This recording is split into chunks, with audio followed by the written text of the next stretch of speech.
Good morning. Good morning. If you have your Bibles or your lesson book, we're going to be in Luke, the 7th chapter, verses 1 through 10.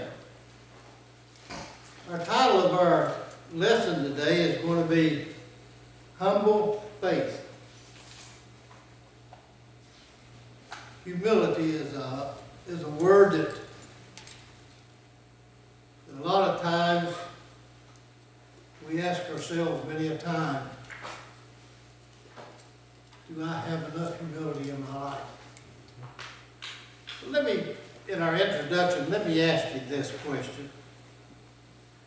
Have any of you ever watched Bob Newhart back several years ago? Bob Newhart used to have 2 TV shows. And you know, it surprised me when I was studying this lesson. I learned a little bit about, because I used to watch that show all the time. But evidently I never watched the last episode. But anyway, Bob Newhart in 1972 to 1978, he played a Chicago psychiatrist. And his name was Dr. Robert Hartley.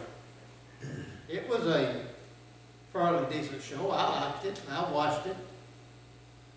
Then he had a second series, Newhart did, that ran from 1982 all the way up to 1990. And he played Dick Loudon, a New York author who moves to the country to operate a country inn. Well, the second series is very memorable. And like I said, I've never seen the last part, the last ending of it, but it had a twisted ending. You know, when I read a novel, or and that's very seldom I read a whole novel, but when I do, I like to read something that, when I read it, when I come to the end, it's entirely different from what I thought it was going to be like. I hate to get to where I can solve a mystery before I get to the end of it, because it takes a lot out of my enjoyment. But anyway, in the series, we learn that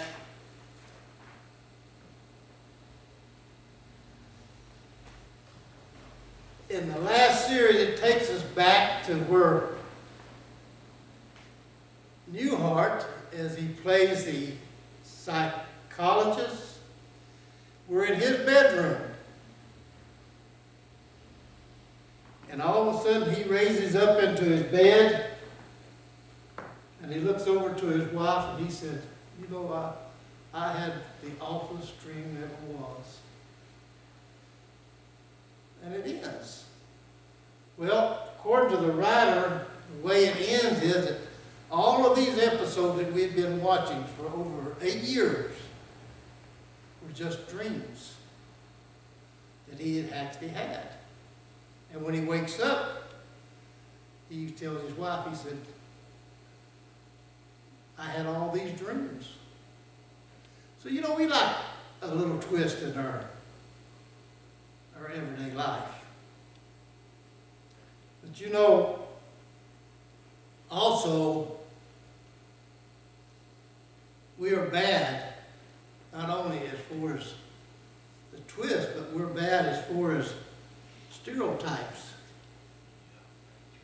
And the twist of stereotype, we learn that what we have thought about somebody or something, and then all of a sudden it's not true, it's embarrassing, isn't it? Well, we're going to study today about some stereotypes, or twists, in other words. But I want to read you some stereotypes that we have seen or heard within our own lives. How many times have you ever heard the statement when a girl or a woman wants to say something, put her foot in her mouth or something like that, and they say, well, that's a blonde for you. You ever heard that? Well, the stereotype was that this was all blonde women were dumb. That was the stereotype. We know that's not true. Then we also know that if we see people who wear Gothic clothing, the first thing comes in our mind is stereotype, or these people are either on drugs or they're running the streets. Well, that's not true either. But we see that there are so many different types of stereotypes. And I know when I was growing up, one of the biggest stereotypes that I heard a lot was all black are great basketball players. White men could not play basketball. Well, they even brought a movie out one time about can white men jump. Then we also see a stereotype, and I've seen this one recently, that all Asians are geniuses, that all doctors are Indians, mostly. Well, we get hung up a lot of times on stereotypes like all Muslims are tourists. Well, we're going to see today in our lesson about what stereotypes are like. But before we do that, there was a gentleman by the name of Charles Kaufman. You all know him? He was a political journalist, and he made a statement one time in a novel that he wrote. He said it. Sir Winston Churchill, in his opinion, was the greatest man of the 20th century. And he goes ahead and he comments further why he thinks this. You know, if you ask people today who, in their opinion, was the greatest person of the 20th century, I don't think that you'd get maybe just this one man that would say Winston Churchill. Most of them would probably say people like Kennedy or some Nobel Peace Prize person. But Charles says this, he said, without Churchill, the world today would be unrecognizable. It would be dark and impoverished and tortured. Well, being a gifted wordsmith like he was, he gave the British people, Winston Churchill did, the backbone to resist Nazism. We can remember that, or I can. At the time when no other nation could or would stand up against Nazi Germany. Well, however, Churchill is different from the man that we're going to study about today. He wasn't very humble at all. Matter of fact, he could be pretty much a rhetoric at times. And his opposition knew it. But anyway, on one occasion, he was criticizing Clement Attlee. another historian, a political enemy of Churchill. And Churchill said, a friend interjected while he was criticizing Attlee, and he said, well, you have to admit, Mr. Churchill, that Mr. Attlee was a humble man. Churchill, being as he was, he made a statement. He said, yeah, Churchill was wrong. He's a humble man, but he has much to be humble about. Well, we as Christians, we get criticized a lot, don't we? As Churchill was doing to Attlee. We, a lot of times, maybe don't have the humility that we ought to have as Christians. You know, a lot of times in my prayers, I try to be humble. And I want God to know that I'm not even worthy to even come in His presence, to even call upon His throne of grace. But we're going to study about a man today that was humble. He was full of humility. The centurion in our lesson today accomplished a lot that he could be proud of. But because he could, he was unlike Churchill. He was a humble man. And we're going to see how this centurion, he recognized he wasn't even worthy to even host Jesus in his own house. Let me ask you a question.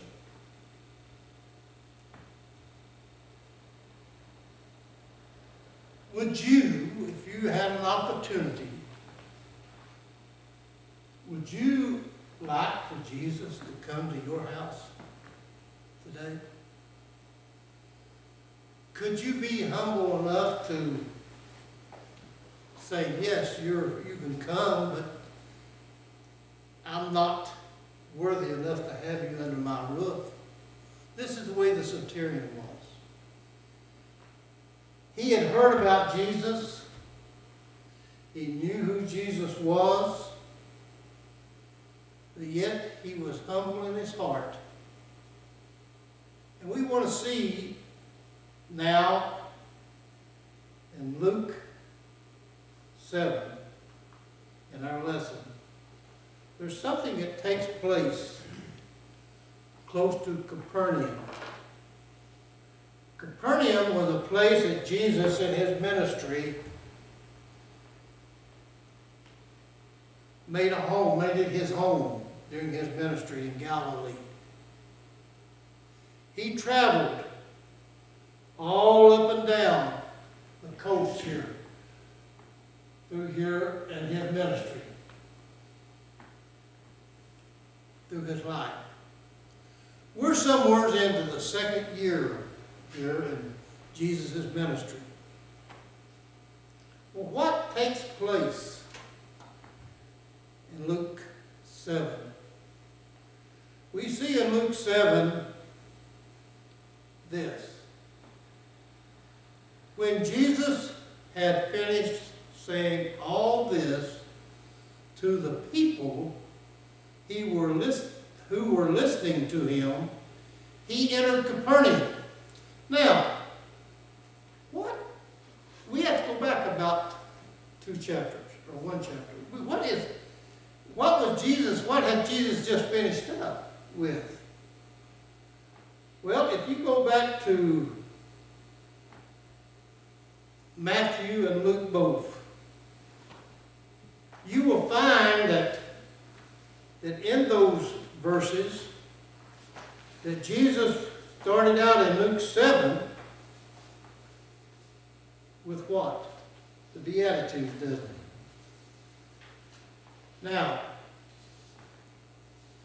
you go back to Luke 6 and Matthew 5, you will see these things that Jesus had taught. And this is what brings us up to this first verse here when Jesus says, the things he finished saying. In Matthew 5, Jesus is teaching the Beatitudes. We all know the Beatitudes. Blessed are the poor. Blessed are those that mourn. Blessed those who are hungry. Then we also see in Luke 6:20 that the Beatitudes are mentioned again. Then we also see that Jesus teaches about retaliation. An eye for an eye, tooth for a tooth. And he teaches that in Matthew 5. He talks about the retaliation. And we see that in Luke 6 also, that he talks about the one who strikes you on the cheek, what are you to do? Turn the other cheek. Then he also teaches, prior to this verse here, love your enemies. But I don't know about you, but all of Jesus' teachings, that's one of the things that I guess is the hardest there is for me to accept. Now, what do I mean, my enemies? I'm not talking about my neighbor that has a grudge against me. But how is it so hard for me to love my enemy? Let's take 9/11, for instance. When they did. The terrorists hit the 2 buildings and killed all the people there. What if I had been like some of those people there that all of my family was killed in that terrorist attack? How could I get down on my knees and look to God and say, God, I forgive those people?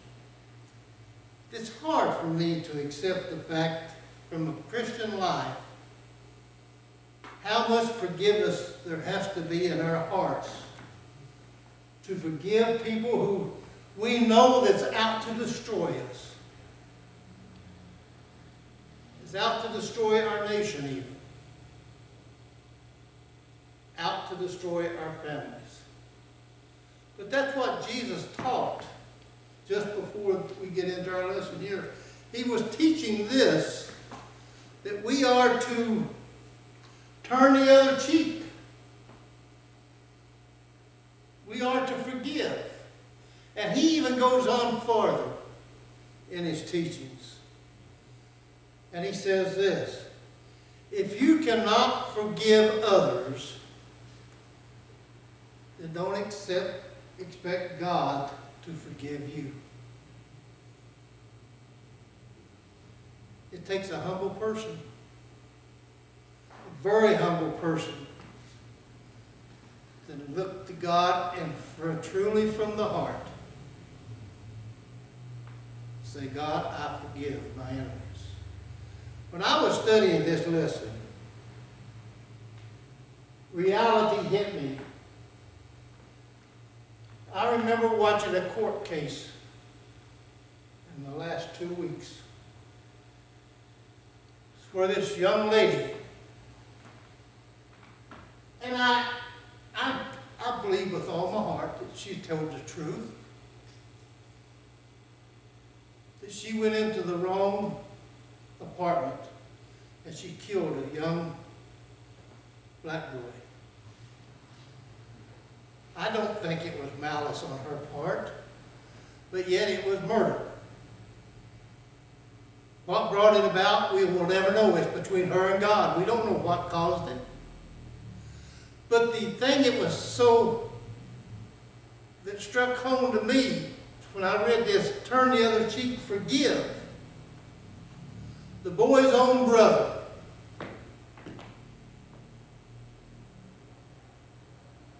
Practiced Christianity. Looked at the judge.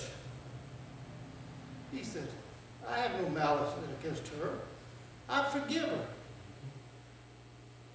And then he asked the judge, who was a woman? He said, can I go down and give her a hug? Well, it took a while for the judge for it to register. And finally the judge said yes.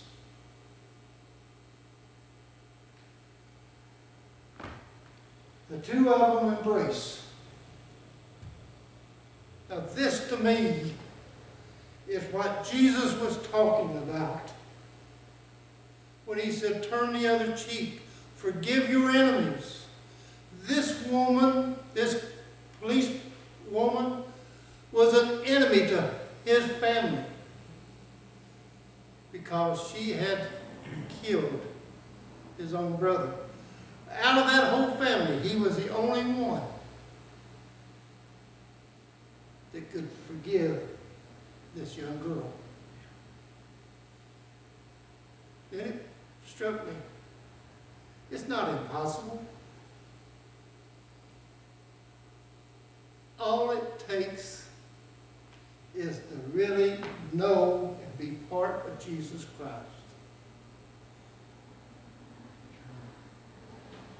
We can do anything, as Paul said in Philippians. I can do all things through Christ Jesus, who strengthens me. We can forgive if we have Jesus in our hearts. So let's see about this centurion. We know that there were stereotypes. We know that stereotypes was between the Romans and the Jews and the Jews and the Romans. But we're going to learn to look at a story today about a centurion who has a slave. Now, if you go back to the time of Jesus' time and even go back farther, we see that a lot of times slaves were created cruelly by their masters. But we also see that there was masters like Abraham, Isaac, and Jacob, and even David, that treated their slaves like human beings. A lot of them, to a certain point, was treated equally to them because Abraham trusted his servant with what? So much that he sent him out to do what?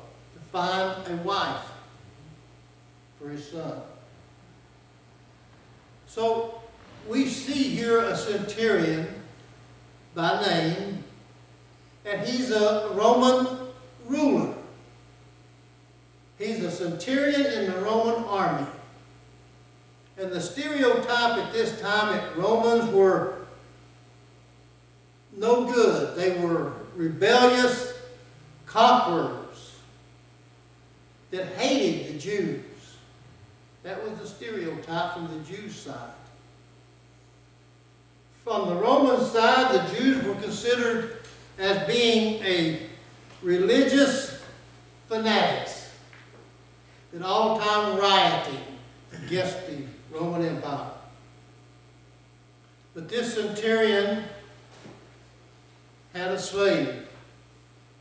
And it says in verse 2 there, a centurion servant who his master valued highly was sick, and he was about to die.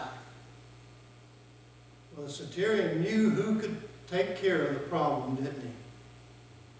So we see that the centurion, he heard about Jesus, and what does he do? This centurion loved the Jews, didn't he? centurion even built a synagogue for the Jews. When this centurion then heard of Jesus, and notice how humble he is, and he sent some of the elders of the Jews. He didn't go himself. He didn't send any of his slaves, but he went to people that knew him personally, knew what type of person he was. He was a friend in this area, in Capernaum area, to the Jews. He was a friend of these people. And he asked the elders of the Jews to what? Asking him to come and heal his servant. He said, I want you to go. I want you to go in my behalf. I want you to go to, come on in. I want you to go to represent me. You know who I am. You know I'm not the type centurion that hates the Jewish nation. And he knew by sending an envoy of Jesus' own people, the priests or the elders, that it would have more weight with Jesus, he thought, than it would if he went himself. So we see that this centurion humbles himself to the point he says, I'm not even worthy. And he sends these leaders to Jesus. And we see then that as these leaders, as they go to Jesus, they're going to plead to Jesus on behalf of this centurion. And he says, in verse 4, when they came to Jesus, they pleaded how? Earnestly with Jesus. And he said, Jesus, this man deserves to have this done. This healing. He deserves to have his servant cured. Well, Jesus is talking to people of his own, isn't he?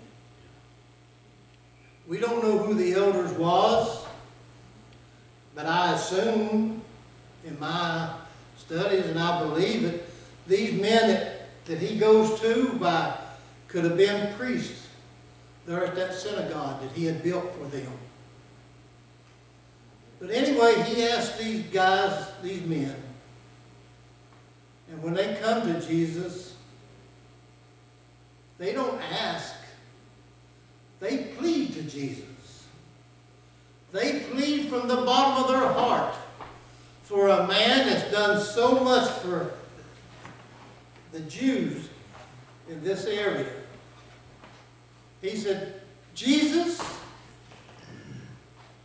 this centurion deserves to have his servant healed. And then we see then in verse 5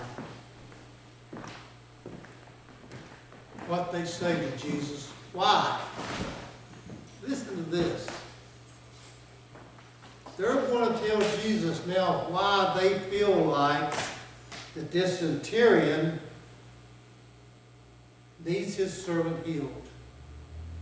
And he tells Jesus, he says this, because this centurion, he loves not only our nation,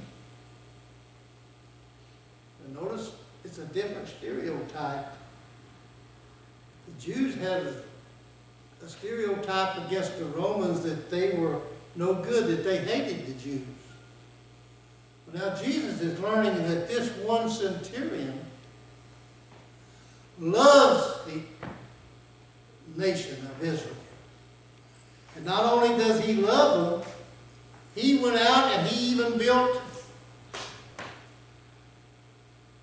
a synagogue for them to worship in. We don't have any account in any of the writings whether or not this Jew was a believer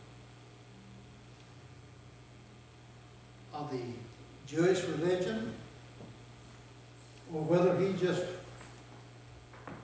was using good PR. Whether he wanted to be a good friend and to get along with them. But I believe in my studies that this centurion could have well have been a believer of Jesus. Because he had built a synagogue for the Jewish people in his community. And he loved the people. Well, we find then that in verse 6 that Jesus actually goes to this centurion, doesn't he? And we see that so Jesus went to them. He was not far from the house. Jesus wasn't far. Luke is telling us that after these leaders had went to Jesus and had pleaded the case for the centurion, that Jesus and the envoy of his people plus the people that came in behalf of this centurion, they start to go to where the servant is. And he was not far from the house, Jesus was, when the centurion sent his friends, to Jesus and said to Jesus, Lord, see, he recognizes who Jesus is. He recognizes that Jesus is a higher than he is as a centurion. He recognizes that by saying Lord, that he's calling him his master. He said, Lord, don't trouble yourself. Don't trouble yourself, for I do not even deserve to have you come under my roof. This is the humility that this centurion shows to Jesus. I know I asked you to heal my servant. I know that all you have to do is say he's healed and he'll be healed. It wasn't that the centurion didn't want Jesus to come to him, but the centurion knew that he didn't even deserve to be in the presence of the Lord. That's how humble he was. And we see in verse 7, he even says, I am not even worthy to come and meet you. Just say the word, Lord, from where you are. Jesus Christ could have did what? He could have healed this servant clear back to when he was on the mountain given the Beatitudes. He could even heal him there. But Jesus shows also that he cares in this centurion by what? Wanting to go to meet this centurion. He wants to go to see this servant. It's just like you and I as Christians. God could have very well saved us without sending Jesus to the cross. He could have done that if he'd have wanted to. But Jesus had a plan for the very foundation of the world. And that plan was that through the law of Moses, the sacrifices, the blood sacrifices, that there was going to be one lamb in the end. And that lamb wasn't going to be an animal. But that lamb was going to be his only begotten Son. This centurion, I believe with all my heart, knew that Jesus Christ was the Son of God. And he says in verse 7, he says, "That is why I did not even consider myself worthy to come to you. But Jesus, say the word, and my servant will be healed."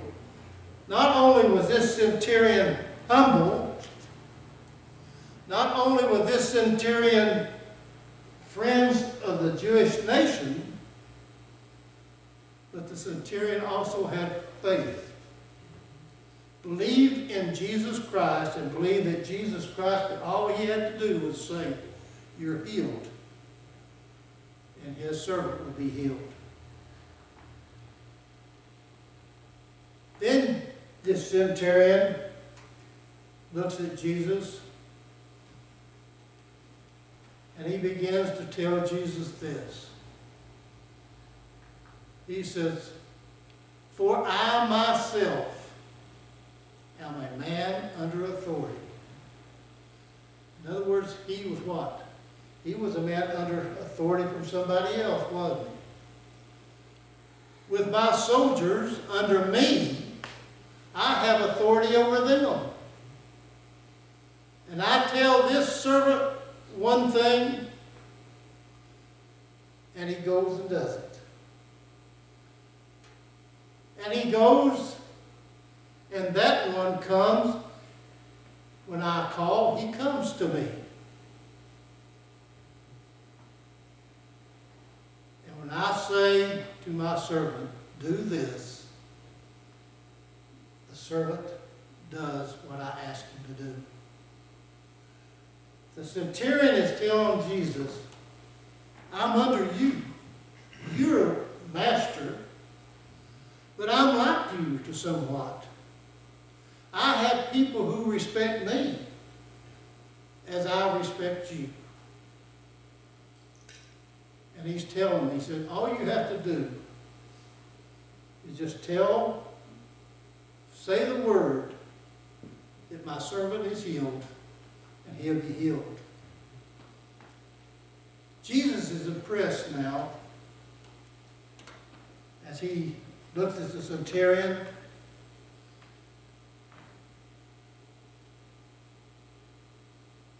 You know, even though we as humans, and even though the Jews and Romans had stereotypes of each other, Jesus never once in his life seen or had a stereotype of anybody. Jesus never seen this centurion as a Roman centurion or a Roman soldier. Jesus saw this centurion as a human that had a soul that had to be saved. That's what Jesus saw. But Jesus does deep into this man's heart. When Jesus heard this, oh, he was so amazed at this centurion. And turning to the crowd that followed him, as he looked to the crowd, Jesus said this, "I tell you this, I have not found such great faith even in Israel." Now, why would Jesus say this? Keep in mind that all of his teachings was to the nation of Israel, who was given the laws, the Mosaic laws, who was given a head start, in other words. And here is a pagan Roman that wasn't even given the laws. He was a Gentile. And Jesus is saying, I've not found this much faith among my own brothers and sisters. They had the law. They knew what was right. Yet they didn't believe. They turned their back on it. But here's a centurion, a Gentile, a pagan, and he's telling me that he's not even worthy to come under, for me to come under his roof. And then finally, we wind up with this last verse.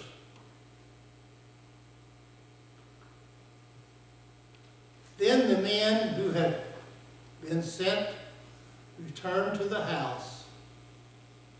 The men that the centurion sent to tell Jesus to just say, heal my son.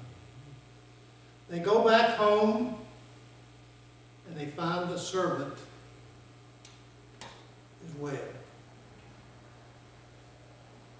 Jesus never once, notice in this whole scenario, Jesus never once told this centurion, your servant is healed, sin no more and go away, like he did some of the other miracles. Not one time did Jesus even say, I have healed this man.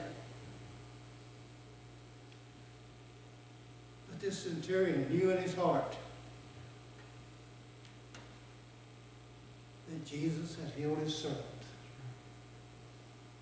That's how much faith he had.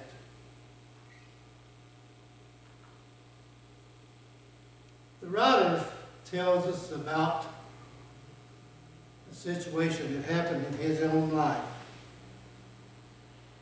You know, I relate to this story somewhat because, let me tell you why. Some of you know that I just came back from burying my brother. When we were children, my brother had gotten sick. We were planning to go on a trip to visit the family from state line, Kentucky, right on the line of Virginia and Kentucky. We were getting ready to leave to go to Portsmouth, Ohio, to visit my mother's sister and her husband and their family. My youngest brother got sick. He didn't tell nobody because he didn't want to not go. So anyway, we go, we make a long story short, we went to visit. And while we were there, he got worse. So we took him to the doctor. The doctor told us that we needed to get him back home as quick as we could and get him to the doctor at home. Come to find out, the doctor and the surgeons found that he had a ruptured appendix and double up bowels, all at the same time. He was on his deathbed as a young child. The old doctor, which was our family doctor, they operated on him. They called the family in. They told him, they said, we don't see much of a chance for him to live. He said, it's in God's hands. But he said, there's a new drug out called streptomycin. That takes you back some years now. He said, it's supposed to be a miracle drug. He said, we'd like to, it hasn't been approved yet by the federal government. We'd like to use it to see if we can kill the infection. Well, my parents knew it was either life or death. So they gave me permission. Make a long story short, they used streptomycin and it was effective. Here's the point I want to get across. My parents came back to the doctors and the surgeons. And they said, we want to thank you. They interrupted my parents. The Don't thank us. Thank God. Their faith, I believe, to this day.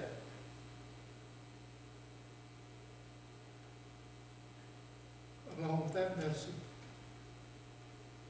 is what cured it. This centurion